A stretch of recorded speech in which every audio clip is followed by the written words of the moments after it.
நம்ம எம்ஜிஆர் அவர்களோட முழு பேர் பார்த்தீங்கன்னா எம்ஜி ராமச்சந்திரன். ஆனா அவர் இந்த படத்துல தன்னோட நேம வந்து ராமச்சந்திரா அப்படின்னு வந்து மென்ஷன் பண்ணணும்னு நினைச்சிருக்காரு. ஏன் அப்படின்னா ராமச்சந்திரா அப்படின்னு சொல்லும் போது அது கேட்கறதுக்கு ரொம்ப ஸ்டைலிஷா இருக்கு. அது மட்டும் இல்லாம திரைத்துறையில அப்ப டி.ஆர். ராமச்சந்திரன் அப்படின்னு சொல்லிட்டு ஒரு ஆக்டரும் இருந்திருக்காரு. அவர்கிட்ட இருந்து தன்னை வந்து வேறுபடுத்தி காட்டிக்கிறதுக்காக அவர் இதை வந்து பண்ணணும் அப்படின்னு நினைச்சிருக்காரு. அந்த படம் தான் நாம் அப்படிங்கிற படம். அதுக்கப்புறம் பார்த்தீங்கன்னா 1954 ஒரு மூவி ரிலீஸ் ஆகுது. இந்த மூவி பாத்தீங்கன்னா செம்ம சூப்பரான பிளாக் பஸ்டர் மூவியா ஹிட் ஆகுது.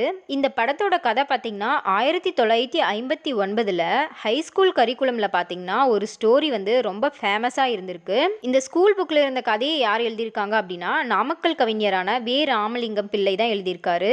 நம்ம நாமக்கல் கவிஞர் இந்த கதையை வந்து எதை பேஸ் பண்ணி எழுதியிருக்காரு அப்படின்னா ராபின்ஹுட் மற்றும் த மார்க் ஆஃப் ஜாரோ அப்படிங்கிற ரெண்டு ஸ்டோரியை பிளெண்ட் பண்ணி தான் இந்த கதையை வந்து அவர் மலைக்கல்லன் அப்படிங்கிற டைட்டில் வச்சு